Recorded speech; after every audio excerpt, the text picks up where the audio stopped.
So this is run rate versus annual recurring revenue, or ARR, with Rocket Proforma. Let's start with run rate. What run rate is, and both run rate and ARR are imaginary numbers. It's the same. They're imaginary numbers. We're going to take something and multiply it by 12. In the case of run rate, it's all of your revenue for the month. We're going to multiply it by 12. Why 12? Because there are 12 months in a year. So we're going to annualize the number in order to make the run rate, which is imaginary. And basically, it answers the question, what if we took the last month's revenue and we multiplied it by 12? And imagined that that was our revenue for the next year. So we neither added nor subtracted any customers, and we just kept doing the same amount of business for 12 months. That's why it's imaginary, because that's probably not going to happen. But that's what run rate is, right? If our monthly revenue is $10,000, our run rate is $10,000 times 12, right? Which gives us $120,000. So our run rate at $10,000 a monthly revenue, our run rate is $120,000. Great. So what's ARR? ARR is annual recurring revenue, and with a stress on the recurring. So it's not all of the revenue, it's just the subscription revenue.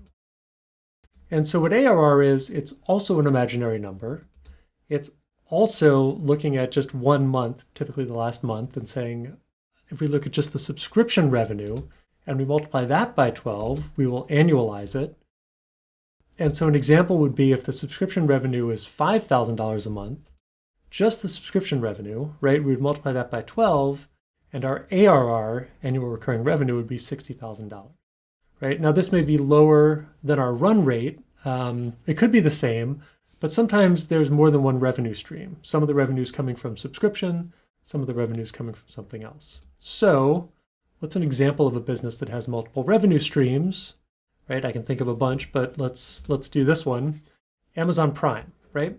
So what Amazon Prime is, I subscribe, right? So I pay an annual fee, an annual subscription, and then I buy things on Amazon. But every time I buy something on Amazon, I have to pay for it. So there's subscription, but there are also these e-commerce transactions. There's the subscription, and then there's ordering stuff. The subscription is the recurring. That's the recurring piece. That's the ARR.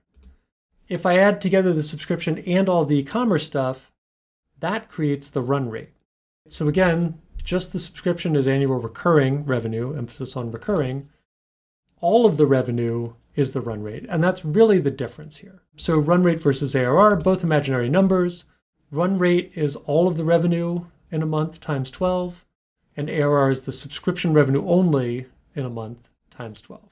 So where we need to be a little bit careful here, though, is with something called MRR, which is monthly recurring revenue, right? Monthly recurring revenue, which is how we're going to calculate ARR, annual recurring revenue. We're going to multiply the monthly recurring revenue times 12.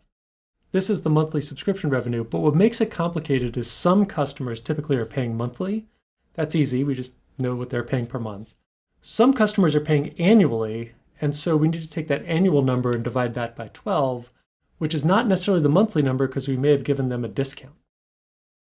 So for all the annual customers who are current, we need to effectively bill them a month into the MRR. And what that creates, and that's because of accountants, right? But what that creates is that creates a real number, MRR, which is all of our subscription revenue for the month. So our monthly customers, it's their monthly payment. Our annual customers, it's 1/12 of their annual payment, which again may be different than the monthly payment.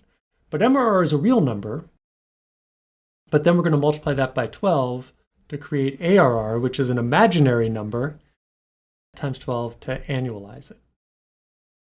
And again, the reason it's imaginary, MRR is real, that's what we had this month. ARR is imaginary because it's answering the question, what if we just kept the same amount of customers for the next year without adding or subtracting any customers? And of course, that's imaginary. For MRR, our monthly revenue, our total monthly revenue may be $10,000, right? The monthly subscriptions may be $3K worth of that $10K. The annual subscriptions, let's say we have $24,000 of annual subscriptions, we're going to divide that by 12, right? So for the month, it's only $2,000 of the $10,000. And then we add the monthly subscribers, the 3,000, plus the annual subscriptions of 2,000. And so our MRR is going to be 5K, right? Once we know the MRR is 5K for that month, We can then calculate the ARR by multiplying that by 12 in order to annualize it. ARR is 5K times 12 is 60K, right? Now that may be different than the run rate, especially for Amazon Prime, right? We have subscription revenue and e-commerce revenue. But for monthly recurring revenue and annual recurring revenue, we're only looking at the subscription piece of that. So again, this has been run rate versus ARR with Rocket Proforma. We also dabbled a little in MRR. Hopefully this helps. Please subscribe to the channel. Also, let me know if you have questions or want me to cover another topic in the comments. Thanks so much.